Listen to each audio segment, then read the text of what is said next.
संस्कार क्या है, पहले इससे आप बताइए। तो संस्कार का मतलब ही है संकरोति, कि जिससे एक व्यक्ति परिपूर्ण बन जाए, जिससे एक व्यक्ति का जो पोटेंशियल है वो अचीव कर सके, ये संस्कार है। तो कितना आवश्यक होता है बच्चों को संस्कारित करना, आप ये बताइए। कि success is a cumulative effect of tiny habits. These tiny habits are sanskar. Hindu धर्म क्या है और क्यों आवश्यक है हर हिंदू को अपने धर्म के विषय में सब कुछ जानना? कि धर्म इज वन वर्ड संविधान, एक शब्द में सब आ जाता है। अगर समाज अच्छी तरह से चलना है तो सबने अपने धर्म का पालन करना है। आप जिस रोल में हैं वो रोल का धर्म आपको पालन करना है। मतलब ये हम कितनी देर तक बोलेंगे कि मेरे माता पिता ने ये नहीं किया, वो नहीं किया, मुझे अच्छे स्कूल में नहीं डाला, मैं अगर वहाँ जाता तो ये करता वो करता। All of these things they are documented with such details. कि नाम कैसे रखोगे, कि लड़की का नाम है तो इट हैज़ टू बी 3 और 5 लेटर्स। आकारांत होना चाहिए या फिर इकारांत होना चाहिए। लड़के का नाम रखना है तो वो 2 अक्षरी 4 अक्षरी होना चाहिए, अकारांत होना चाहिए। ये मुझे क्या लगता है, ये संस्कार न मानो जैसे एक चेकलिस्ट है कि बच्चा हो गया और अपने आप बढ़ रहा है, ये ऐसे नहीं है। Somebody in the house is checking कि ये कैसे ना वैक्सीनेशन की जैसे, ये 3 मंथ्स का ये किया क्या, ये 4 मंथ हो गए ये किया क्या। ऐसे ही लेना चाहिए इसको। ऐसे होता है। आजकल के जो पेरेंट्स हैं उनको एक चेकलिस्ट बनानी चाहिए कि क्या मैं ये संस्कार कर रहा हूँ कि नहीं कर रहा हूँ। चेकलिस्ट, हाँ, ये कर दिया, ये कर दिया। और भी क्या चीज़ें हैं जो हमारे यंग पेरेंट्स हैं जिनके लिए बहुत आवश्यक हैं कि वो जाने कि क्या होनी चाहिए हिंदू पेरेंटिंग।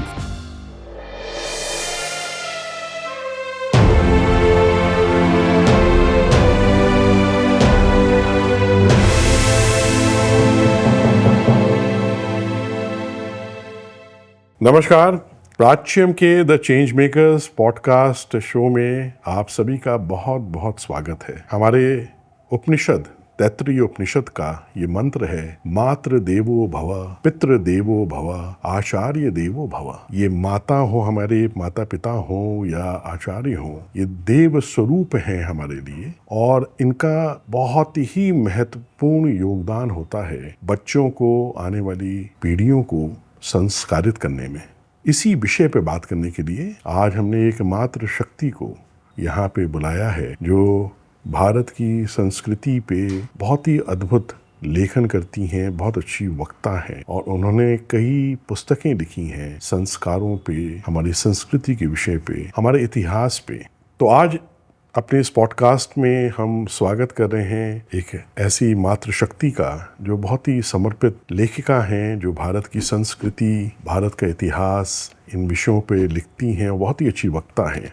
हम स्वागत करते हैं दीपाली पटपटकर जी का। बहुत बहुत धन्यवाद दीपाली जी, आप आई, बहुत ही अच्छा लगा। बहुत दिनों से जो है आपके साथ हमारी कोई परिचर्चा नहीं हो पाई थी, लेकिन आप समय निकाल के आई। बहुत सी बातें आपसे करनी हैं और ख़ास तौर से ये बातें करनी है हमारे जो युवा, जो माता पिता हैं नई जनरेशन के, वो कैसे अपने बच्चों को संस्कारित करें, कैसे उनको जो भारत की जो इतनी महान संस्कृति की जो एक अविरल धारा आई है हम तक, कैसे उन तक पहुंचाए हैं। तो पहले तो हम एक संक्षिप्त आपका परिचय जानना चाहेंगे आपसे और फिर इन सब विषयों पर बातें करेंगे। सबसे पहले तो बहुत बहुत आभार प्राच्यम का, आपका, कि बहुत दिनों के बाद मैं यहाँ आ गई हूँ और इट फील्स लाइक होम, कि वापस एक बार घर पे आए हैं और ये बातें कर रहे हैं। ये तो एक बात हो गई। दूसरी बात मेरा परिचय की, तो मैं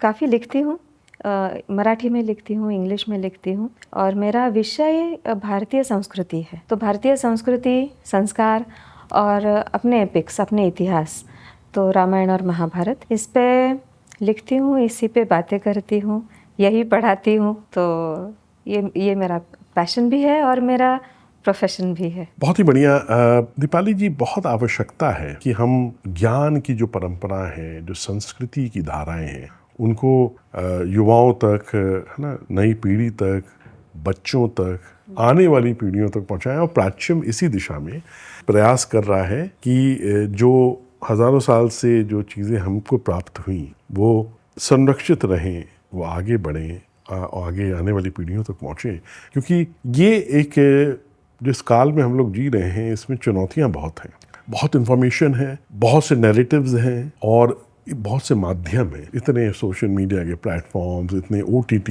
इतने टेलीविज़न, उसमें कौन क्या कर रहा है, कौन उसमें एंटी हिंदू नैरेटिव चला रहा है, कौन एंटी भारत चला रहा है, ये किसी को उसका भान नहीं है। और जब तक हम सत्य नहीं बताएंगे उनको, जब तक उनको नहीं हम स्वयं बताएंगे, उनकी ही जो मूल है, उनकी जो सभ्यता है, उनकी जो संस्कृति, उनका जो इतिहास है और उनकी जो ऋषि परंपरा है, उनको रेफरेंस नहीं रहेगा लाइफ में। और हमें लगता है कि बच्चे तो बच्चे होते हैं, वो तो उत्तरदायित्व माँ बाप का है, परिवार का है कि कैसे उनको संस्कारित करे, कैसे उनको प्रेरित करे। मैंने इसीलिए आपसे निवेदन किया कि आपसे आज बहुत कुछ हमारे दर्शक जानेंगे इन विषयों के बारे में कि संस्कार क्या है। पहले इससे आप बताइए। संस्कार ये है कि कैसे ना, कोई अगर पत्थर पड़ा हुआ है तो हम पत्थर को देखते तक नहीं, लेकिन जब उस पत्थर पे छिन्नी और हथौड़े के घाव पड़ते हैं और उसमें से एक मूर्ति बन जाती है, उसमें भगवान की प्राण प्रतिष्ठा होती है, तो वो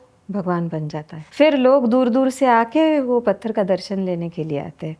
तो ये संस्कार से ये होता है। संस्कार अच्छे भी होते हैं, बुरे भी होते हैं। तो अच्छे संस्कार किए तो हमको ये मिल जाएगा फल। या फिर जैसे कहते हैं ना कि माइन में हीरा मिल गया, तो वो तो बिल्कुल पत्थर है, कांच का टुकड़ा है, कुछ नहीं उसमें, लेकिन जब उसको धोते हैं, उसको कट करते हैं, उसको पॉलिश करते हैं, उसको अंगूठी में लगाते हैं, तो उसकी वैल्यू बढ़ जाती है। तो इसी ये संस्कार से होता है। तो संस्कार का मतलब ही है संकरोति, कि जिससे एक व्यक्ति परिपूर्ण बन जाए, जिससे एक व्यक्ति का जो पोटेंशियल है वो अचीव कर सके, ये संस्कार है। और फिर देखिए, आपने जो कहा कि आजकल क्या प्रॉब्लम है, कि एक बार हम एक पार्टी में गए थे और छोटे बच्चे थे, यंग पेरेंट्स थे, तो कुछ एक 7-8 साल के 10-12 बच्चे खेल रहे थे आपस में, और उनकी भाषा ऐसी थी कि चलो तुम जल्दी ये कर दो, नहीं तो मैं तुमको मार दूंगा। That was the language they were using for each other. और तभी मैं सोचने लगी कि यह भाषा बनी कैसे, कहाँ से आई ये? तो ये आती है उनके गेम्स से। वो गेम्स में क्या है, उनके हाथ में पिस्तौल है, उनको किसी को मारना है, those are the steps in that game. तो वो जो गेम खेलते वही संस्कार हो गया उन पे। तो संस्कार ये ऐसे कहीं कहाँ से नहीं आते। ऐसा ही एक गेम है, this game is treasure Hunt. तो कैसा है ये गेम कि आपके लिए क्लूज रखे हैं, आप इधर जाओ उधर जाओ, ये ढूंढो वो ढूंढो, ये करते करते you reach to the treasure. अब ये गेम बताता नहीं कि ये ट्रेजर किसका है, who is the owner of that treasure, बताया नहीं है, लेकिन हमको ये समझता है कि किसी और का है ना। ट्रेजर है तो किसी और का है, किसी और ने वो बनाया है, किसी और ने वो इकट्ठा किया है, किसी और ने वो रखा है, somebody else is the owner. But the game does not address that at all. It just says, it just normalizes that whoever is first to find it gets to keep it. Right? Finders are keepers. ये तो colonial view है। और अब आप देखें तो ये जो गेम का स्ट्रक्चर है, ये आपको जगह जगह मिलता है। कॉलेज कैंपस पे they will have these games, ice breaker के लिए they will have these games, या फिर ऑनलाइन वर्जन में होता है लूटिंग गेम्स, तो यू हैव टू लूट। तो ये क्या संस्कार कर रहे हैं, है ना? ये गेम से बच्चों पे क्या संस्कार हो रहा है कि आप if you find something it is yours. तो हमको इतना जागरूक रहना चाहिए कि अपने गेम्स भी कैसे होंगे, बच्चे क्या खेलेंगे, क्या सीखेंगे उसमें। तो जैसे हम अगर भारतीय गेम्स देखते हैं, तो भारतीय गेम है मोक्षपटम। तो Mokshapatam is the original version of snakes and ladders. तो मोक्षपटम खेलते हैं तो उसमें क्या है, you play the dice and then wherever आपका जो the piece that you are playing with, वो जहाँ पे जाता है वहाँ पे अगर अच्छा कर्म है तो आपको अच्छा फल मिलेगा, आपकी प्रगति मोक्ष की तरफ होगी। आपने कुछ बुरा किया तो आपको वो स्नेक मिल जाएगा, आप पीछे आ जाएंगे वापस। तो वो मोक्षपटम में क्या है, every square is one birth one life. आप उसमें आगे जा रहे, पीछे आ रहे, आपका प्रोग्रेस हो रहा है, आप रिग्रेस हो रहे हैं। और बच्चे ये सब इसमें सीख लेते हैं। इसमें वो कर्म सिद्धांत सीख लेते हैं, इसमें वो ये भी सीखते हैं कि आप बुरा कर्म करें तो बुरा फल मिलेगा और आपको बार बार जन्म लेना है। और इसमें से how you escape all of this is reach the last square which is the मोक्ष। ब्यूटीफुल। तो मोक्ष मिल गया। तो ये इतना सुंदर गेम है। तो अभी देखिए क्या हो गया कि ब्रिटिश लोगों ने they took away this game, मतलब ये गेम का ट्रेजर हंट कर दिया। This game was a treasure, they hunted it, they took it away. और फिर उसमें जो ये सारी चीज़ें सिखाने वाली थी, इसमें जो सारी हिंदू फिलोसफी है, they stripped it off and then all that remained is a board with numbers 1 to 100, snakes and ladders. बिल्कुल। Then it became just a game of chance. ये जब हम देखते हैं कि लूटिंग गेम्स है, ट्रेजर हंट वाले गेम्स है, आप हाथ में बंदूक लिए जो गार्ड कर रहा है ट्रेजर उसको मार रहे हैं, ये गेम्स का स्ट्रक्चर है। इस टाइप के गेम्स खेल रहे हैं और फिर ये ऐसे भी टाइप के अपने जो ओरिजिनल गेम्स है, आप ओरिजिनल गेम्स खेले आपको संस्कार ऐसे ही मिल जाते हैं, खेल खेल में मिल जाते हैं। बहुत सुंदर बात कही आपने, क्योंकि आज के युग में बच्चे जो भी देख रहे हैं, जो भी सुन रहे हैं, जो भी महसूस कर रहे हैं, वो सब संस्कार के रूप में उनके ऊपर एक प्रभाव डाल रहा है। यही संस्कार है, क्योंकि अब इतने माध्यम हो गए हैं। अब हम लोग छोटे थे तो हम लोग के पास कोई माध्यम कहाँ था, टीवी भी नहीं होता था उस समय तो हम लोग वो यही जानते थे कि बाहर जा के खेलना है। कोई भी खेल जो है बाहर ही होते थे, और घर में अभी बाहर नहीं जा पाए तो हम लोग घर में बैठ के कुछ घर के गेम्स खेलते थे, वो उसमें अलग अलग घर के गेम्स होते थे। लेकिन अब क्या है कि इतना चारों तरफ से एक वैचारिक प्रदूषण हो गया है। वो उससे क्या हो गया है कि अच्छा, बहुत से पेरेंट्स जो है ना, उनको ये भी नहीं मालूम रहता कि बच्चों को क्या देखने देना चाहिए, क्या नहीं देखने देना चाहिए। तो वो जो है वो संस्कार जो उनको पढ़ रहे हैं वो वैसे संस्कार नहीं हैं जो होने चाहिए थे हमारे धर्म, हमारी संस्कृति के हिसाब से। तो कितना आवश्यक होता है बच्चों को संस्कारित करना, आप ये बताइए। आवश्यक तो है ऐसे कि if you want to be successful in life, तब तो ये आपको संस्कार होने ही चाहिए। क्योंकि संस्कार क्या सिखाते हैं? They give us all the good values, कि आप पंक्चुअल रहे, आप डिसिप्लिन रहे, आप जल्दी उठे, आप जल्दी सो जाए, टेक सफिशिएंट स्लीप। संस्कार तो यही है। मतलब यदि हम, एंड इट इज़ डॉक्यूमेंटेड, यदि हम अपने ग्रंथ निकाल के देखें तो उसमें तो दिनचर्या भी दी है कि आपकी दिनचर्या कैसी होनी चाहिए, या फिर उसमें ये दिया है, संस्कारों में ये है कि हाइजीन के बारे में, कुछ खाना है हाथ धो लो, बाहर से आए हाथ मुंह धो लो, खाना पकाना है नहा के आओ तभी आप खाना पकाओगे। This is so much so much being conscious about hygiene, about cleanliness. कुछ सेब खा रहे हो तो सेब भी धो के खाओ, ये हमको इतनी बार बताया जाता है कि आपको बार बार हाथ धोना है करके। तो ये, and all of this it is documented, ये सब डॉक्यूमेंटेड है। और ये तो अपने रोज की जीवन में भी हम देखते ही है। संस्कार नहीं है तो क्या होता है, देखते हैं। ये एग्जाम्पल देख के पता चलता है। तो अभी ये हम अमेरिका का एग्जाम्पल लेते हैं। This is early 20th century. This case is called typhoid Mary, और ये मेडिकल का हिस्ट्री में ये पढ़ी जाती है। तो ये एक मैरी नाम की कुक थी। She used to cook and she was a carrier of typhoid. तो she is not washing her hands, she is cooking. तो हो क्या रहा है, एवरीबडी जो वो खाना खाते हैं दे गेट टाइफॉइड। तो फिर वो क्या करती थी, अच्छा people start falling ill, she would leave that place, she would go somewhere else. वहाँ पे लोग they used to catch typhoid. तो फिर धीरे धीरे धीरे करके people got down to her कि शी इज़ द कैरियर करके। तो ये बिना संस्कार के क्या होता है, ये होता है।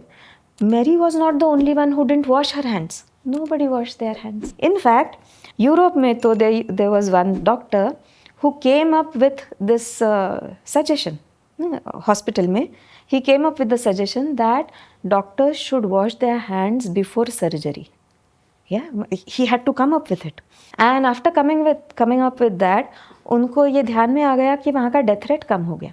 People were learning anew कि हाथ धोना चाहिए. तो संस्कार नहीं है तो ये ऐसे होता है, और अपने पास तो ये संस्कार है। बहुत सुंदर। तो ये फर्क पड़ता है, संस्कार नहीं है तो क्या।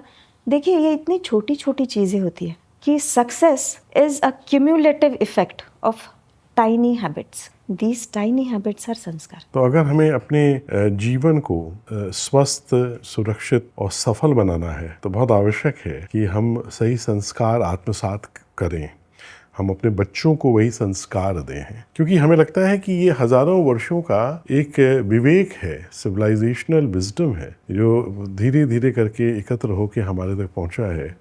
ये लोगों के ऑब्जर्वेशंस हैं, लोगों के एक्सपीरियंसेस हैं, जिन्होंने बताया कि हमारे लिए क्या श्रेष्ठ है, क्या नहीं है। और उसी तरीके से ये हमारे लिए, हमको एक धरोहर हमको दी गई है कि इसको तुम्हें आत्मसात करना है और आगे बढ़ाना है। आज इसीलिए एक सही दृष्टिकोण देना बहुत आवश्यक है, इसीलिए हमने आपसे निवेदन किया कि आपसे बढ़िया कौन होगा ये सब बातों को बताने वाला, ऐसी प्रेरणा देने वाला। तो दीपाली जी, आपकी रुचि कब से हुई इस दिशा में कार्य करने की और लेखन करने की? कब से आपने शुरू की अपनी यात्रा? ये मैंने कुछ 10 साल पहले मैंने अच्छा। मैं तो पहले आईटी में थी, अच्छा। फिर वो आईटी क्षेत्र छोड़ के आई स्टार्टेड स्टडिंग दिस। और जैसे जैसे मैं पढ़ते गई वैसे वैसे मुझे बस यही दिखने लगा कि किस तरह से भारतीय संस्कृति बनी है, ये संस्कृति कौन से संस्कारों से बनी है, और ऐसे संस्कार जिन्होंने पाए वो अपने हीरोज कैसे रहे हैं। तो हमारे जो संस्कार हैं वो हमारे धर्म और संस्कृति की धरोहर है। अगर मैं आपसे अगर पूछूं कि हिंदू धर्म क्या है और क्यों आवश्यक है हर हिंदू को अपने धर्म के विषय में सब कुछ जानना? जब धर्म की बात करती हूँ, धर्म तो इतना बड़ा और इतना सूक्ष्म भी है कि उसके बारे में क्या कहे। किसी ने कहा था, आई डोंट रिमेम्बर हु, कि धर्म इज वन वर्ड संविधान, एक शब्द में सब आ जाता है। ड्यूटीज क्या है, कि पुत्र की ड्यूटी क्या है, माता की ड्यूटी क्या है, पिता की ड्यूटी क्या है, बहू की ड्यूटी क्या है, राजा का धर्म क्या है, राजधर्म क्या है, मंत्री कैसे होना चाहिए, मंत्री के ड्यूटीज़ क्या है, और इसके साथ साथ ये भी आता है कि विद्यार्थी कैसे होना चाहिए, विद्यार्थी ने किस तरह से पढ़ाई करना चाहिए। और इसी में ये सब जो धर्म है, ये धर्म तो हमको करना ही है, ये तो नित्य है, लेकिन इसमें कभी कभी विशेष भी परिस्थिति आती है।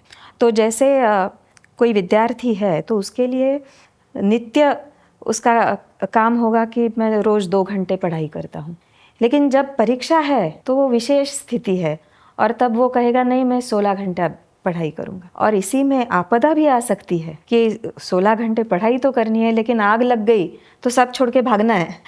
तो ये इतना सूक्ष्म है धर्म, but most of all it is about your duties. आप ड्राइविंग भी कर रहे हैं तो ये ड्राइवर की भी एक धर्म है कि आपको लेफ़्ट साइड से चलाना है, आपको नो एंट्री में नहीं डालना है गाड़ी, आपको स्पीड लिमिट के अंदर चलाना है।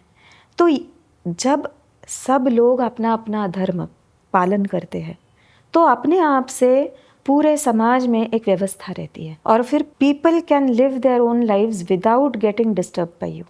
तो अगर समाज अच्छी तरह से चलना है तो सबने अपने धर्म का पालन करना है। आप जिस रोल में हैं वो रोल का धर्म आपको पालन करना है। और ये देखिए, मुझे तो ऐसा लगता है कि ये इतना यूनिवर्सल है कि ये रिलीजियस से ज़्यादा मुझे लगता है कि ये बहुत ही यूनिवर्सल है, बहुत ही इंक्लूसिव है, सबके लिए है। It is applicable to one and all. और यही मुझे ऐसे लगता है कि धर्म की व्याख्या है। बहुत अच्छा आपने बताया। तो ये बहुत ही आवश्यक है कि जो हमारी युवा पीढ़ी है और जो हमारे युवा माता पिता बने हैं वो इन चीज़ों को पहले स्वयं जाने, समझें, अपने धर्म के विषय में, अपनी संस्कृति के विषय में, जो संस्कार है उसका महत्व क्या है, इसको समझें और उसको अपने बच्चों को, अपनी संतान को, उसको भी ये चीज़ों का संस्कार दें। बहुत ही व्यापक है जो हमारी संस्कृति है ना, बड़ी। अगर मैं आपसे पूछूं कि मतलब क्या मूल चीज़ें हैं जिन चीज़ों के बारे में जानना आवश्यक होता है, जो हर किसी को जानना चाहिए, तो वो क्या है मूल बातें? अपने धर्म के बारे में ऐसे कितनी खराब चीज़ है। देखिए, धर्म मतलब अगर सबसे पहली चीज़ अगर कुछ जानना है तो वो है स्वाध्याय, खुद को जानना चाहिए। लेकिन अपना पूरा सिस्टम ऐसा है कि 10th के एग्ज़ाम देने के बाद बच्चा देता है एप्टीट्यूड टेस्ट और किसी और को पूछता है, बताइए मैंने क्या करना चाहिए, मैंने इंजीनियरिंग करना है, डॉक्टर करना है या अकाउंटिंग में जाना है, आप बताइए मेरा एप्टीट्यूड क्या है। तो स्वाध्याय तो किया ही नहीं। तो सबसे पहली चीज़ तो मुझे लगती है कि स्वाध्याय है, खुद को जानना चाहिए, नो दाई सेल्फ, ये है। और फिर इसके लिए मुझे ऐसे लगता है कि बहुत छोटी चीज़ें हैं कि आपका रहन सहन कैसे होना चाहिए, आपका आचरण कैसे होना चाहिए, आपका दिनचर्या कैसे होना चाहिए, जो आपके एट्रीब्यूट्स है कि दया है, शांति है, क्षमा है। तो ये वो जो 16 गुण बताए हैं भगवद गीता में, अहिंसा है, तो उसमें भी किस पे अहिंसा करनी है, किस पे दया करनी है, किसको दान देना है, ये भी समझ लेना है। और ये समझने के लिए मुझे ऐसे लगता है कि ये बहुत रुक्ष है कि किसी को अगर हम लिख के बताए पॉइंट्स में कि आपको ये करना है, ये मालूम होना चाहिए, इससे ज़्यादा सुलभ ये है कि हम रामायण पढ़ें या महाभारत पढ़ें। तो कथा तो सुन ही लेते हैं और साथ ही साथ संवाद में उनके हम सीख लेते हैं कि जैसे महाभारत में विदुर नीति है, तो विदुर जी बता रहे हैं धृतराष्ट्र को, लेकिन वो तो हमारे लिए है। या भगवत गीता है, भगवत गीता है। बहुत सुंदर। या फिर रामायण में कितने सारे संवाद हैं। तो राम जी पूछते हैं भरत को कि तुम अच्छी तरह से राज्य कर रहे हो ना, तो वो तो भरत के लिए नहीं, अपने लिए है कि और देखिए कैसे है, हमको तो राजा होने की ज़रूरत नहीं कि हम राजधर्म का पालन करें। हम अपनी छोटी छोटी जगह में राजा है, घर में है, अपने ऑफिस में है, अपना छोटा सीमित राज्य है, अपने एम्प्लॉयज़ है, हमको रिपोर्ट करने वाले लोग हैं, तो उनसे अपना बर्ताव कैसे होना चाहिए, उन पे हमने चेक भी रखना है और उनको क्या बोलते हैं, फ्रीडम भी देना है काम करने के लिए। इतनी सारी छोटी छोटी चीज़ें हमें रामायण पढ़ते हैं तो समझ में आती है कि जैसे रामायण में जब बात आती है सेतु बनाने की, तो राम जी नल को बोलते हैं कि आपको सेतु बनाना है। He doesn't do micro management, he doesn't say I will do it, he doesn't say, वो आप श्रेय नहीं लेते। उसमें तो कहा है कि वो नल सेतु है, बाद में हम उसको राम सेतु बोलने लगे, वो बात अलग है, लेकिन राम जी खुद उसको नल सेतु बोलते हैं। तो ये इतनी छोटी छोटी चीज़ें होती है, वो हमको बिल्कुल कहानी के रूप में मिल जाती है। वो तो ऐसे लगता है मानो कि जैसे शुगर कोटेड टैबलेट है, कि खाने में तो लगता है हमने कहानी सुन ली और पता भी नहीं चलता हो कि उसके साथ साथ हमने क्या क्या सीख लिया। और ये बात उपनिषद की भी है, ये बात सारे पुराणों की भी है। सुनने को कहानी है कि जैसे कठोपनिषद की कहानी है नचिकेता और यम की, वो कहानी चलने लगती है और हमें पता नहीं चलता कि कहानी कहाँ समाप्त हुई और तत्वज्ञान कहाँ पे शुरू हो गया, तत्वज्ञान कहाँ शुरू हो गया और संस्कार कहाँ से पढ़ने शुरू हो गए। बिल्कुल बिल्कुल। वो उस कहानी में मुझे I have to mention this. You have to, मतलब आप वो कहानी बताइए जरा। अच्छा ठीक है। क्योंकि बहुत से दर्शकों को मालूम नहीं है जो नचिकेता और यम का जो संवाद है, वो क्या अद्भुत लाइफ लेसन है वो। A quick pause. Every story we create at Prachyam is born from deep passion for Bharatiya culture and heritage. To help us continue this Anushthan, please be a part of this. Subscribe to this truly Bharatiya OTT at www.prachyam.com or scan this QR code of prachyam.org to donate for this cause. Your support helps us keep this cultural journey alive. Be a part of this dharmic resurgence. Every drop counts. Now, back to your experience. Jai Shri Ram. और वो तो मतलब वो तो बहुत आगे की बात हो गई कि कहानी यहाँ से शुरू होती है कि नचिकेता के पिता एक यज्ञ कर रहे हैं, सब दान दे रहे हैं, और वो जब दान दे रहे हैं तो वो बूढ़ी जो गाय है वो भी दान दे रहे हैं, तो उसका उपयोग तो नहीं, दूध तो नहीं मिलेगा। अब नचिकेता है छोटा बच्चा, 7 ईयर ओल्ड 8 ईयर ओल्ड, उसको भी ये देख के समझ में आता है कि मेरे पिताजी को इसमें से पुण्य नहीं मिलेगा। आजकल कैसा होता है ना कि वो कोई ड्राइव निकालते हैं ना कि डोनेट योर ओल्ड क्लोथ्स, तो कैसे कैसे क्लोथ्स ला के देते हैं लोग, इट्स यूजलेस, तो ऐसे दिया तो पुण्य तो नहीं मिलेगा।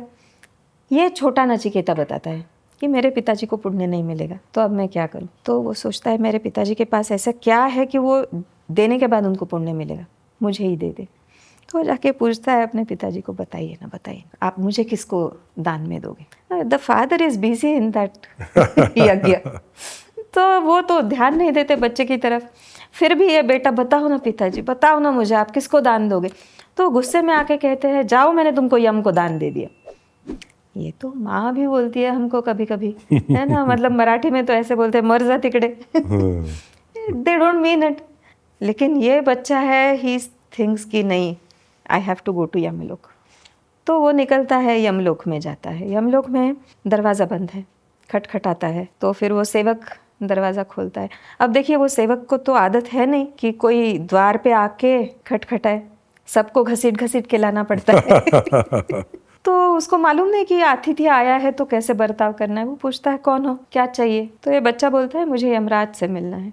तो वो सेवक बोलता है कि वो तो है नहीं, अभी 2-3 दिन बाद आएंगे। दरवाज़ा लगा लेता है और फिर ये बेटा नचिकेता छोटा सा बाहर बैठा रहता है, यमराज की राह देख रहा है। एक दिन चला जाता है, 2 दिन चले जाते हैं, तीसरा दिन भी चला जाता है, और तीसरा दिन चला जाता है तो यमराज आते हैं और देखते हैं कि अरे अपने द्वार पे अतिथि है, और पूछताछ करने के बाद पता चलता है कि उसको ना किसी ने खाने दिया है ना पीने दिया है। तो उनको बहुत ख़राब लगता है। वो बोलते हैं कि ये गलती हो गई है, तो I will give you 3 boons, कि आप 3 दिन यहाँ पे बैठे हो बिना खाना पानी पिए, तो आपको जो चाहिए आप वर मांग लो। देखिए ये कहानी में कैसे बताया कि अतिथि से कैसे बर्ताव होना चाहिए, ये कहानी में ये बताया कि डोनेशन कैसे देना चाहिए। इतना छोटे से वो बोलते नहीं, लेकिन हम सीख लेते हैं। बिल्कुल, यही संस्कार पढ़ रहे हैं। यही संस्कार है। फिर आगे क्या होता है? फिर आगे पहले वर्ष से तो नचिकेता बोलता है मेरे पिताजी मुझ पे क्रोधित है, तो उनका क्रोध चला जाए। छोटा बच्चा है, बिल्कुल सीधी सादी बात मांगता है। यमराज कहते हैं हाँ ठीक है, तथास्तु।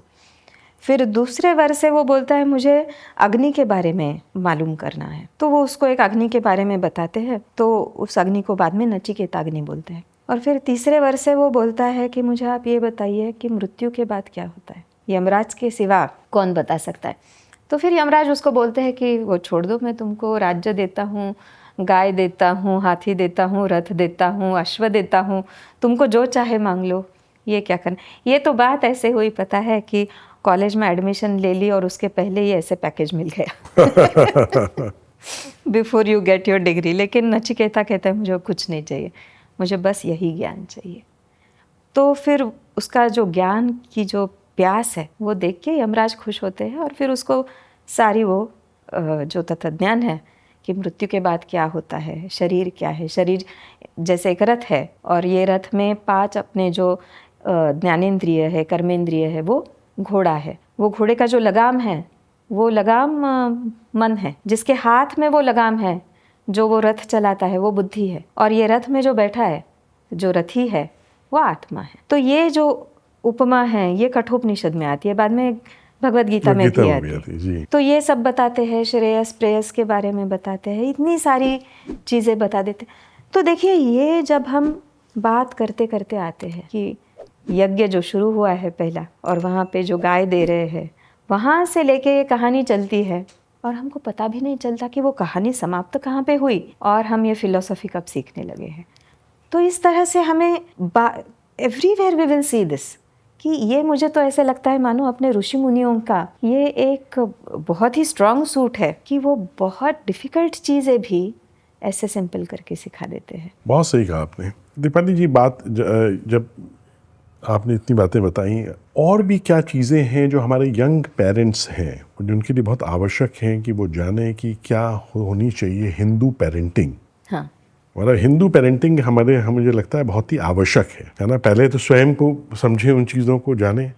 जब वो स्वयं जानेंगे तभी अपने बच्चों को बता पाएंगे, उनको संस्कारित कर पाएंगे। क्योंकि मैं ये मानता हूँ कि ना इसमें युवाओं की कोई दोष है, न ही बच्चों का कोई दोष है, वो उनको बताया नहीं गया। देखिए हमारे धर्म, हमारी संस्कृति को, हमारे जो भी ज्ञान की परंपराएं हैं, जो गुरु शिष्य परंपरा थी, उन सब का बहुत क्षय हो गया। और दूसरा क्या हुआ कि उसको शिक्षा प्रणाली से इन सब चीज़ों को अलग कर दिया गया। तो शिक्षा पहले तो गुरुकुल में हर तरीके की शिक्षा दी जाती थी, है ना। उसमें ज्ञान, विज्ञान, दर्शन, वाङ्मय सब होता था है। लेकिन वो गुरुकुल जो है परंपरा ख़त्म हो गई, और जो आधुनिक शिक्षा प्रणाली आई उसमें ऐसा कोई प्रावधान नहीं था कि वो अपने धर्म, अपनी संस्कृति के विषय में जान पाए। तो हम भी नहीं जानते थे। हम भी जब पढ़े थे स्कूल में, कॉलेज में, तो हम भी नहीं जानते थे। वो तो हमारे गुरु की कृपा हुई कि हम जान पाए हैं, उन्हीं की कृपा से प्राच्यम शुरू कर पाए हैं। तो हमें लगता है कि उनको बताना, अभी भी वो जान जाएंगे अगर, और इट्स नेवर टू लेट, अभी भी वो जानेंगे तो जो भविष्य है भारत का, जो आने वाली पीढ़ियां हैं, जो ये बच्चे हैं जो कल को बड़े होंगे, है ना, बड़े बड़े कार्य करेंगे, अगर वो इसी समय अगर सही रूप से संस्कारित हो जाए तो बहुत ही अच्छा रहेगा। तो और क्या क्या चीज़ें हैं जो यंग पेरेंट्स को ध्यान में रखनी चाहिए जब अपने बच्चों को वो पाल रहे हैं, बड़ा कर रहे हैं, तो क्या क्या चीज़ें और हैं? इसमें मुझे ऐसा लगता है कि we should look at the sanskar, कि कौन से संस्कार हैं और किस तरह से संस्कार होते हैं। कि जैसे हमने पहले देखा कि गेम्स में से संस्कार होते हैं, और फिर हमने देखा कि कहानी से भी संस्कार होते हैं। तो ये तो बहुत ही सिंपल चीज़ें हो गई, मतलब ऐसे लगता है सिंपल लेकिन बहुत ही अद्भुत है वो। फिर ये हुआ कि कुछ लोगों ने अपना विचार विमर्श किया और ये सोचा कि इसमें से कंपलसरी क्या है, कॉमन मिनिमम प्रोग्राम। और फिर ये कॉमन मिनिमम प्रोग्राम जो है उसमें से 16 संस्कार निकाले कि ये तो करने ही चाहिए। और फिर ये संस्कार कहाँ से शुरू होते हैं कि अपने जन्म के पहले से शुरू होते हैं। कि सबसे पहला संस्कार है गर्भाधान। तो गर्भाधान संस्कार ये है कि हस्बैंड एंड वाइफ ये दोनों प्रार्थना करते हैं भगवान से, इंद्रदेव से, सूर्य देव से कि हमको अच्छी संतान हो, जो सुदृढ़ हो, सुदृढ़ बालक हो। तो it all starts with a संकल्प। ये संकल्प है कि हमको ये चाहिए, इसके लिए प्रार्थना करनी है। और वो प्रार्थना के साथ साथ क्या होता है, ये जो दोनों होने वाले माता पिता है they start becoming ready for their new phase in life. तो ये हो गया। फिर इसके बाद में इम्पॉर्टेंट संस्कार कौन सा है, तो दोहद संस्कार। तो दोहद का मतलब है दो हृदय, कि जब शरीर में, स्त्री के शरीर में 2 हृदय है, उसका खुद का दिल भी धड़क रहा है और बच्चे का दिल भी धड़क रहा है, तब ये संस्कार करना है। तो ये संस्कार क्या है कि it comes towards the end of pregnancy, the last trimester में वो जो बच्चा है, द फीटस, वो भी बढ़ रहा है, न्यूट्रिशन की ज़रूरत है। और माता को भी ऐसे होता है ना कि she needs somebody to raise her spirits. तो ये जो दोहद का संस्कार है, ये संस्कार ऐसे है कि उसको होने वाली माँ को उसको घर पे बुलाओ, उसको अच्छा अच्छा खाना खिलाओ, उसको गाने सुनाओ, उसको कहानियाँ बताओ, उसको एंटरटेन करो, उसको ये बताओ कि नहीं सब अच्छा होने वाला है। तो माँ खुश है तो बच्चा भी खुश रहेगा, बच्चा भी हेल्दी रहेगा। तो ये अपने लिए किसी ने मतलब मेरी माँ की बहन ने, मेरी माँ की सहेलियों ने, इन्होंने किया है ये संस्कार even before I was born, है ना। तो ये तो दोहद हो गए। आप देखिए कितनी अचरज की बात है कि भारत के जब हम साहित्य पढ़ते हैं, कि जैसे कालिदास का साहित्य पढ़ते हैं, तो उसमें लोक परंपरा ऐसी है कि पेड़ों के भी दोहद संस्कार है। कि अशोक का वृक्ष है तो वो अशोक का वृक्ष तभी बहुत खिलेगा जब कोई एक रूपवती उसको पैर से क्या बोलते हैं, लात प्रहार करेगी, तो तभी वो वृक्ष फूलेगा। ऐसे कई सारे वृक्षों के अलग अलग दोहद संस्कार है। तो ये जो दृष्टि है ये कितनी सुंदर दृष्टि है। तो ये तो बिफोर बर्थ वाले संस्कार है। अब आफ्टर बर्थ संस्कार आता है, वो सबसे पहला है कि नामकरण। तो नामकरण में एक आइडेंटिटी मिल जाती है और ये all of these things they are documented with such details कि नाम कैसे रखोगे। कि लड़की का नाम है तो इट हैज़ टू बी 3 और 5 लेटर्स, ऑड होना चाहिए, आकारांत होना चाहिए या फिर इकारांत होना चाहिए। इससे उसमें गेयता आती है, मृदुता आती है। लड़के का नाम रखना है तो वो 2 अक्षरी 4 अक्षरी होना चाहिए, अकारांत होना चाहिए। इससे वो जब नाम लेते हैं, प्रोनाउंस करते हैं, उच्चारण करते हैं नाम का, तो उसमें शक्ति होती है, पराक्रम होता है। तो ऐसी ऐसी चीज़ों का ध्यान लिया है। और फिर वो नक्षत्र से भी एक नाम देते हैं, आपका जन्म नक्षत्र कौन सा है, कौन सा पद है, उसके ऊपर आपका नाम है।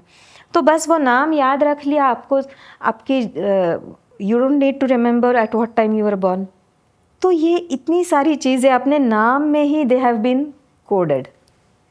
तो ये नामकरण हो जाता है। उसके बाद में एक निष्क्रमण नाम का संस्कार है कि आफ्टर 40 डेज बच्चे को पहली बार बाहर लेके आते हैं। कि अब तक वो बच्चा और माँ ये दोनों they don't come out of the house, they don't even come out of the room that they are allocated.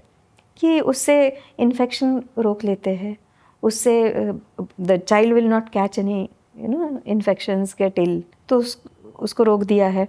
और फिर 40 डेज़ के बाद वो पहले बार बाहर आएगा तो सबसे पहले सूर्य दर्शन। तो देखो नेचर से कनेक्टेड है। फिर अन्नप्राशन का संस्कार होता है। तो अन्नप्राशन का संस्कार इज़ अराउंड 8 मंथ्स। कि सबसे पहले अब आप ऊपर का खाना खाओगे तो सूप देते हैं। Soup is also Sanskrit word कि जो पौष्टिक है और डाइजेशन के लिए इजी है, वो सूप ऐसे। तो सूप खिलाते हैं। इसके बाद में मुंडन है। मुंडन है। और सबसे आखिरी वाला जो है इस काल का, वो है अब्दपूर्ति, सो द फर्स्ट ईयर। तो ये ऐसे फर्स्ट ईयर के कई सारे संस्कार है, उसमें कर्णवेद भी है जी। तो ये ऐसे ये मुझे क्या लगता है, ये संस्कार न मानो जैसे एक चेकलिस्ट है कि बच्चा हो गया और अपने आप बढ़ रहा है, ये ऐसे नहीं है। Somebody in the house is checking कि ये कैसे ना वैक्सीनेशन की जैसे, ये 3 मंथ्स का ये किया क्या, ये 4 मंथ हो गए ये किया क्या, ऐसे ही लेना चाहिए इसको। ऐसे होता है। आजकल के जो पेरेंट्स हैं उनको एक चेकलिस्ट बनानी चाहिए कि क्या मैं ये संस्कार कर रहा हूँ कि नहीं कर रहा हूँ। चेकलिस्ट, हाँ, ये कर दिया, ये कर दिया। और ये बिल्कुल वैक्सीनेशन है ना, कि आगे जाके बच्चा कुछ भी सुने और उसमें बिलीव करने लगे, ऐसे नहीं होगा। ही गेट्स प्रोटेक्टेड अगर संस्कार है तो फिर बर्थडे, ये तो अपना क्या बोलते हैं, इट्स अ संस्कार, इट्स सेलिब्रेटेड एज अ संस्कार। एक मैं यहाँ पे कहानी बताता चाहती हूँ। This is somewhere around 1950s, 1955 का। It's a true story. और एक बच्चा है 7-8 साल का, उसका बर्थडे आ रहा है। वेरी एक्साइटेड कि अभी मेरा बर्थडे आ रहा है, लाइक इवन 1 मंथ बिफोर, अब मेरा बर्थडे आएगा, मुझे गिफ्ट मिलेगा। सो जिस दिन उसका बर्थडे है तो वो जल्दी उठ के नहा धो के he goes and stands before his grandfather. तो वो तो क्या कुटुंब प्रमुख है ना, तो उनके सामने जाता है, पैर छू लेता है एंड ही इज एंटिसिपेटिंग कि अभी मुझे कुछ गिफ्ट मिलेगा। And what his grandfather gives him is 2 sacks of गेहूँ, और उसको बोलते हैं बाहर दरवाजे पे बैठना है और जो भी भिक्षा मांगने के लिए आ जाएगा उसको 1-1 सेर गेहूँ देना है। उसको लगता है ये क्या दे दिया मुझे, ये गिफ्ट थोड़ी है, लेकिन बताया है तो सुनना पड़ेगा। तो वो लेके जाता है, वहाँ पे बैठता है दरवाजे पे, जो भी भिक्षा मांगने के लिए आता है उनको 1-1 सेर दे रहा है। पहले तो वो ऐसे ही कर रहा है कि बताया है तो कर रहे हैं, धीरे धीरे उसको देने में आनंद मिलने लगता है। और ऐसे होता है कि जब उसके पास जो धान्य है वो ख़त्म हो जाता है तो उसे दुख होता है कि अब मेरे पास कुछ नहीं देने के लिए। दिस इज़ द गिफ्ट कि अब्दपूर्ति का जो संस्कार है, बर्थडे का जो संस्कार है, वो ये है। तो ये तो बिल्कुल बचपन के हो गए सारे संस्कार। इसके बाद में जो आते हैं वो एजुकेशन के संस्कार आते हैं। तो ये एजुकेशन के संस्कार में सबसे पहला है विद्यारंभ। तो दिस इज़ प्राइमरी एजुकेशन कि लिखना पढ़ना, गणित है, टेबल्स याद करना है। तो ये सारी चीज़ें विद्यारंभ के साथ होती है। उसके बाद में उपनयन, real study up to graduation. और ऐसे लगता है कि मानो गुरुकुल में जा रहे हैं तो बस वो वेद सीखेंगे, लेकिन बात ये नहीं है। जब वो गुरुकुल में जाते हैं तो कई सारी चीज़ें सीखते हैं। उसमें इतिहास है, भूगोल है, खगोल है, या उसके साथ साथ स्थापत्य है, आर्ट है, उसके साथ साथ आयुर्वेद है। तो ये सारी चीज़ें, these are different streams. And बच्चा उस स्कूल में जाएगा तो ये इसमें से कुछ एक सीख के वो बाहर आएगा। और जब उसका पढ़ाई ख़त्म हो गई है और गुरु को लगता है कि हाँ इसका ग्रेजुएशन हो गया, तो वहाँ पे जो संस्कार है वो संस्कार है समावर्तन या स्नातक बोलते हैं, कि अभी आज का कॉन्वोकेशन, तो वो संस्कार हो गया। और इसके बाद में आता है विवाह। तो अगेन विवाह इज, ये सारे जो संस्कार है ये संस्कार अग्नि के समक्ष किए जाते हैं। विवाह तो बिल्कुल यज्ञ ही है, होम है, अग्नि की प्रदक्षिणा की जाती है। और जैसे राम ने और सुग्रीव ने अग्नि की प्रदक्षिणा करके मैत्री की शपथ ली, वैसे ये वधू और वर अग्नि की प्रदक्षिणा लेके अग्नि को साक्षी मान के शपथ लेते हैं कि अब हम दोनों मिलके अर्थार्जन करेंगे, हम दोनों मिलके घर बनाएंगे, हम दोनों मिलके घर बसाएंगे, हम दोनों मिलके बच्चों को पालेंगे। तो ये हम एक दूसरे के सखा बन जाएंगे। तो ये जो सारी शपथ है ये अग्नि के समक्ष होती है। अब क्या होता है कि there is a change in status. Every sanskar it is a milestone in life, and every sanskar it is a change कि आप अब तक बच्चा थे, अब आप स्टूडेंट हो गए। आप अब तक प्राइमरी स्टूडेंट थे, अब आप सेकेंडरी स्टूडेंट हो गए। आपका अब पढ़ाई ख़त्म हो गया, आपका ये जो स्टूडेंट या ब्रह्मचर्य है ख़त्म हो गया। आप विवाह करके आपकी रिस्पॉन्सिबिलिटीज़ बढ़ जाती है। तो ये जो बढ़ी हुई रिस्पॉन्सिबिलिटीज़ है उसमें आपको पंचमहायज्ञ करना है डेली, कि जिसमें एक सबसे पहला यज्ञ है ब्रह्म यज्ञ। तो ये संस्कार बताया है। तो ये ब्रह्म यज्ञ में आपको पढ़ाई करना है, सीखना है, सिखाना है। अगर आप सिखा नहीं सकते तो आप डोनेशन दे दो किसी एजुकेशनल इंस्टीट्यूट को। फिर दूसरा देव यज्ञ है। सो देव यज्ञ इज़ देवताओं की पूजा। और अपने देवता तो सब नेचर के देवता है। सूर्य, इंद्र, चंद्र, अग्नि, वायु, मरुत, पृथ्वी, आकाश, वन, पेड़ पौधे, यही अपना देवता है। तो देव यज्ञ इज नेचर की सेवा करना है, मतलब घर का पूजा पाठ और नेचर की सेवा। बिल्कुल। और इसके साथ साथ आता है तीसरा यज्ञ, पितृ यज्ञ। तो पितृ यज्ञ ये मुझे लगता है अभी हम जो बात कर रहे हैं पालक और बच्चे की, तो ये पितृ यज्ञ सबसे महत्वपूर्ण है। कि पितृ यज्ञ में एक बात तो ये है कि आप आपके घर में जो एल्डर्स है उनकी देखभाल करना है और आपके बच्चों की देखभाल करना है, और बच्चों की परवरिश ऐसी करनी है कि बच्चे मेरे से अच्छे हो, क्योंकि ये तो एक चेन है, हम चेन की एक लिंक है। We shouldn't become the weak link. Absolutely.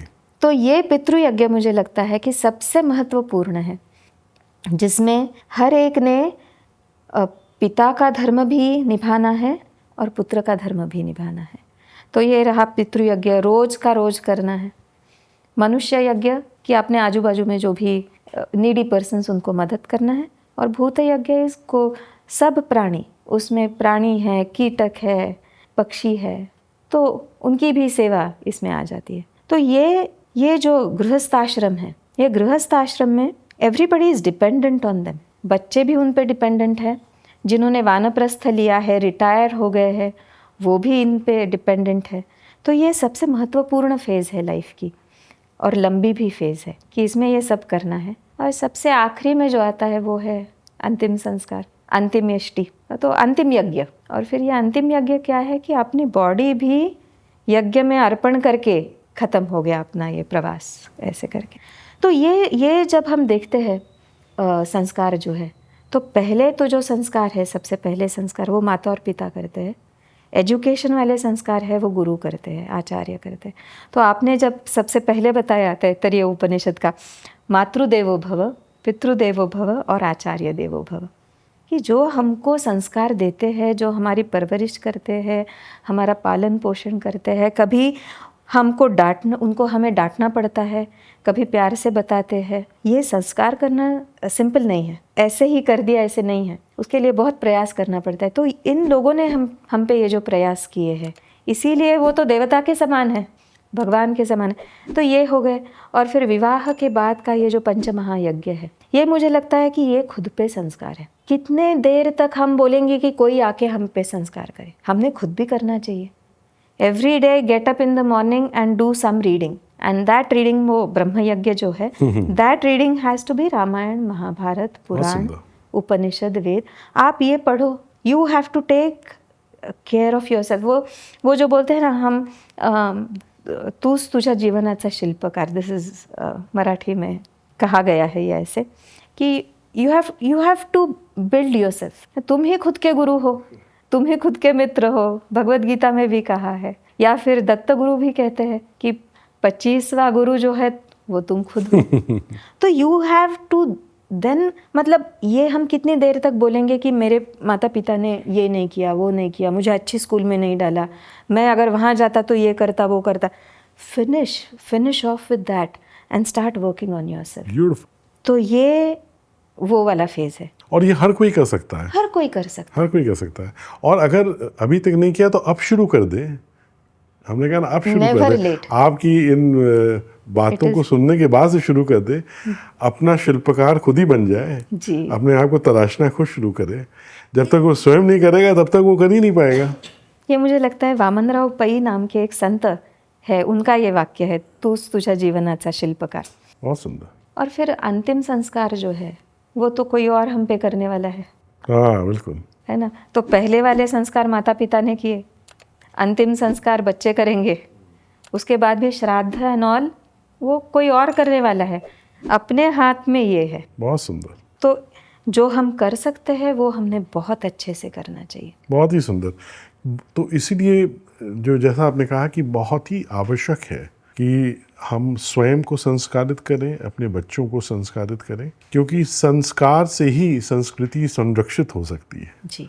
ये अगर संरक्षित रही है हमारी महान संस्कृति इतने लंबे काल तक है, तो वो रही है सिर्फ संस्कारों की वजह से। और इसीलिए आज के इस पॉडकास्ट पे हम विशेष रूप से संस्कार क्या हैं, इनका महत्व क्या है, अगर हम संस्कारित नहीं हुए तो क्या होगा, अगर अच्छे संस्कार हमने प्राप्त कर लिए तो हमारा जीवन कितना सुंदर हो जाएगा, कितना सफल होगा, कितना सार्थक होगा। ये इस दृष्टि को उत्पन्न करना हर किसी के लिए, जितने भी दर्शक इसको देख रहे हैं वो हमें लगता है उनको नया दृष्टिकोण मिलेगा। और ख़ास तौर से जो माता पिता इसको देख रहे हैं, और ख़ास तौर से जो यंग पेरेंट्स हैं, शायद उनको ये दृष्टिकोण उतनी अच्छे से अभी तक न बताया गया हो, इसलिए अगर वो देख रहे हैं तो वो पहले अपनी संस्कृति को संस्कारों के रूप में आत्मसात करें। जैसा आपने कहा, आप अपने ही ग्रंथों को पढ़ें, उनका पारायण करें। संस्कृत नहीं आती, हिंदी में पढ़ें, अपनी भाषा में, मातृभाषा में पढ़ें, इंग्लिश में पढ़ें, कैसे भी पढ़ें, लेकिन पढ़ के जाने उसका सत्य क्या है, उसका एसेंस क्या है।